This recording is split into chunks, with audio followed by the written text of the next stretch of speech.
Esta nota fue publicada el 15 de marzo del 2012. Y esta otra nota informativa, que es de la agencia de noticias APRO de Proceso, que refiere una adquisición de 472.866.000 pesos y otro por 123.089.000 pesos.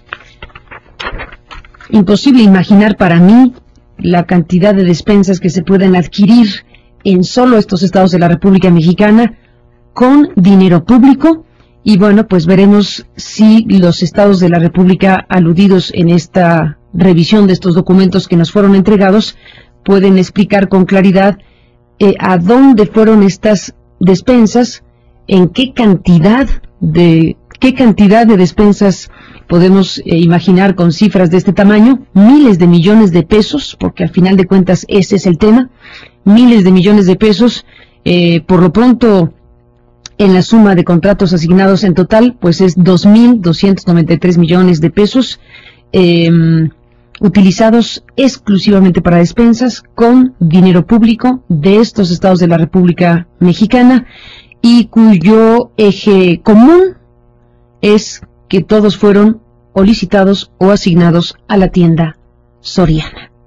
No digo más, muestro los documentos, invito a que las instancias correspondientes nos ayuden a dilucidar si toda esta cantidad de dinero público utilizado desde los programas sociales y las licitaciones de los estados, si todo este dinero público gastado en 2012, en diciembre de 2011, que ya era creo que el 29 de diciembre de 2011 cuando en el Estado de México se cerró una licitación, si todo ese dinero público que por millones de pesos se ha gastado en despensas fue o no utilizado con propósitos electorales, fue o no utilizado por los gobernadores de los estados de la República para distribuir beneficios de esta naturaleza a la población, a una población vulnerable, a una población que recibe de esta manera, pues, este tipo de beneficios, digámoslo así,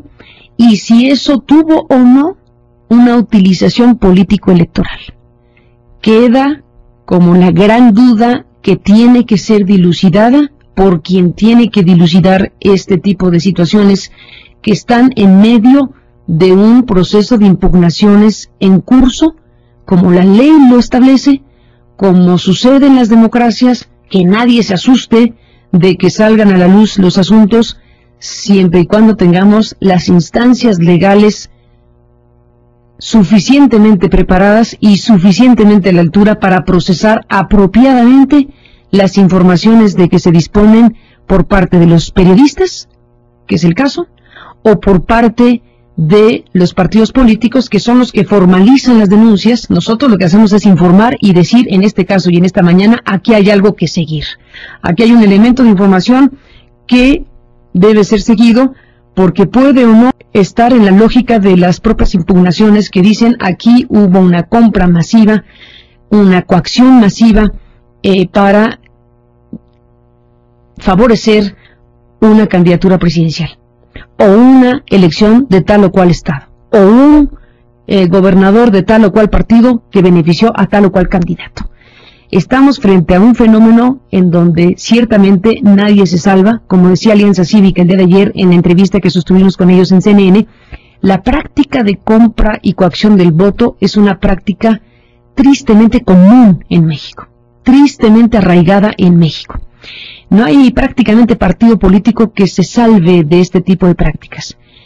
Frente a lo que estamos es no si alguien no lo hizo, lo hicieron en diferentes dimensiones, como lo dice la observación de Alianza Cívica, y en el caso del Partido Revolucionario Institucional, según la revisión de Alianza Cívica, el volumen y la dimensión de la compra y coacción del voto es notoriamente superior a cualquier otra práctica que se pudo haber realizado en cualquier otro proceso electoral, muchos que tuvimos en este 2012, el 1 de julio, como la jornada electoral.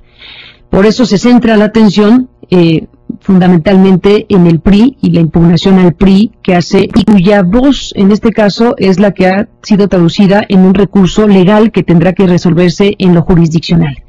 Veremos qué hace también el Partido Acción Nacional, que lo está colocando también ante la mirada de las autoridades fiscalizadoras y del tribunal y de la resolución jurisdiccional que viene.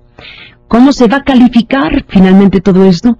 ¿Cómo va a evaluar en el marco de la ley y en la interpretación de la ley el tribunal y el IFE en el tema que le corresponde administrativo y de fiscalización todas estas informaciones? Y el gran debate y la gran discusión es qué tipo de elecciones tuvimos, qué calidad de elecciones tuvimos y qué tipo de efecto usar todo esto a la hora de ejercer un poder.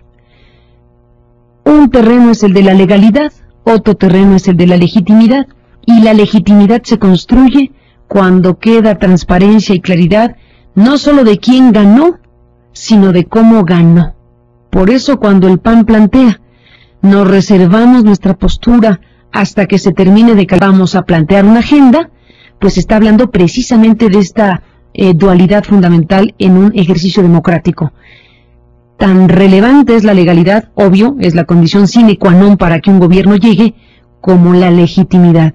Y el tema es no solo quién tuvo más votos, sino cómo se obtuvieron esos votos, y ahí están las instancias legales para dilucidarlo. Y ahí están los recursos jurídicos para saber qué impacto tiene en una elección y en sus resultados precisamente las prácticas que se impugnan y que deben ser demostradas. Dicho lo anterior, esta historia continúa. Dicho lo anterior, estamos observando con atención el tipo de recursos de impugnación que se presentan, la calidad o no de los recursos de impugnación que se presenten ante las instancias y cómo en órganos colegiados del Estado mexicano se va a dirimir un conjunto de cosas de este tamaño.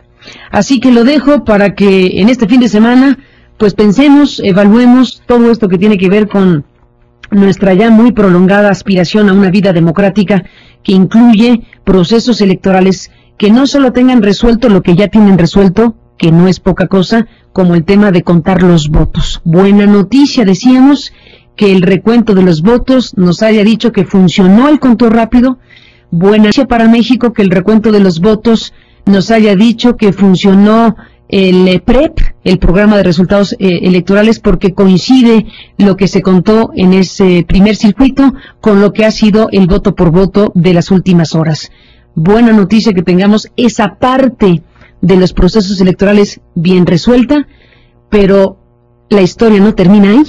La historia ahora se coloca en la revisión jurisdiccional, administrativa y fiscalizadora de las instancias legales que están para eso, de todos estos recursos de impugnación que hemos estado escuchando, que tienen que ver con las tarjetas Monex que presenta el PAN ante el IFE para decirle: yo tengo testimonios de que estas tarjetas están siendo utilizadas por un partido político que es el PRI para diseminar un recurso que tú tienes que decirme de dónde viene.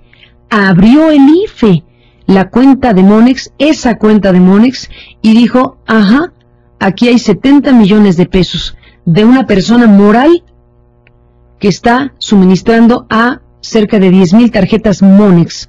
El PAN fue al IFE, el PAN fue a la instancia correspondiente y ese asunto está en curso para ser investigado. Está una denuncia, hablando de Monex, en Estados Unidos, de un señor Aquino que dice que él fue engañado por gente que de alguna manera está vinculada con una campaña política y que ahí aparece una denuncia, una cuenta de Monex y otros elementos de información que ahora tendrán que ser procesados en Estados Unidos porque el señor lo presentó en Estados Unidos, dado que el asunto ocurrió en los Estados Unidos. Y también en la PGR, porque hubo quien presentó en la PGR, que en este caso fue el PRI. Y el PRI dijo que se abra la cuenta de un señor de nombre Alejandro Carrillo Garzazada, que es el personaje central de esta historia del caso Aquino Monex. Segundo asunto. Puede o no estar conectado con el primero de Monex, pero llama la atención que en el caso 1 y en el caso 2 la palabra Monex aparece. Y un tercer asunto que tiene que ver con lo mostrado por Ricardo Monreal en esta semana, en donde vuelve a aparecer la palabra Monex, relacionada con un conjunto de facturas electrónicas, comprobantes digitales fiscales por cantidades muy importantes de una empresa que vamos viendo quiénes son, que se llama Inicio. En esta empresa Inicio se dio un servicio de Monex para distribuir recompensas corporativas, así es el concepto, por cantidades muy notables de millones de pesos que fueron pulverizados en esta figura de Monex de recompensas corporativas. Tercer caso en donde aparece la palabra Monex. ¿Están o no relacionados? Lo tendremos que saber y lo tendrán que investigar. Las impugnaciones y los recursos de queja están siendo presentados por los partidos políticos tal como la ley lo indica. ¿Qué saldrá del caso Monex con estos tres elementos que están ahí a la luz pública? No lo sabemos. Se sugiere con la información disponible que pudieron haber desarrollado estructuras paralelas para distribuir dinero no reportado en campañas políticas. No sería la primera vez. Y si no, acuérdese de Amigos de Fox, o acordémonos de Pemex Gate o de otros casos menos estelares. El caso Monex está ahí en estos tres asuntos, tres vertientes que pueden estar o no conectadas y que en este momento de la historia no lo podemos ni siquiera saber, pero que tendrá que ser investigado porque hay recursos legales presentados por los partidos políticos. Y está el tema Soriana. Entonces, por un lado Monex y por otro lado está el tema Soriana. Acusaciones que se traducen en impugnaciones formales ante la autoridad electoral, en donde el movimiento progresista dice aquí hubo una compra masiva y coacción del voto. Ahí están las 3,000 tarjetas de Soriana que primero mostró Monreal. Ahí están las otras 3,000 que presentaron ayer y que tapizaron las paredes para dar la conferencia de prensa de López Obrador y de Ricardo Monreal. Ahí está una autoridad electoral que recibe los recursos y que los está procesando en el marco de la ley como debe ser. Y ahora está este otro elemento que desde luego yo no presento ante la autoridad electoral porque no soy ente jurídico para eso, yo solo le informo a usted y pongo a consideración del público de este dinero que se ha gastado en diferentes estados del país y que llama la atención que sea para despensas, que sean cantidades multimillonarias y que la beneficiaria única sea las tiendas Soriana. Si esto se traduce o no en una queja, a mí no me corresponde porque yo soy periodista y en este caso yo lo que hago es informar. Veremos si esto merece la atención de la autoridad electoral o de otras instancias y esto se suma a la revisión de esta acusación principal en este momento que es la compra y coacción del voto de forma masiva en toda la República Mexicana. Y cómo eso, de comprobarse cabalmente, impactó o no en un ejercicio electoral.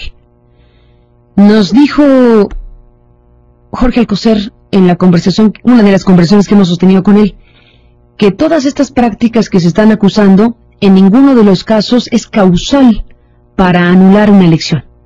Y nos dio los artículos y los elementos de la ley correspondientes para afirmar que, independientemente de la gravedad de las acusaciones, si llegaran a demostrarse estos hechos que se presumen, bueno, habría multas, habría sanciones a los partidos, como le pasó al PRI, por ejemplo. El PRI fue el partido a quien se le impuso la multa más alta de la historia por el Pemex Gate.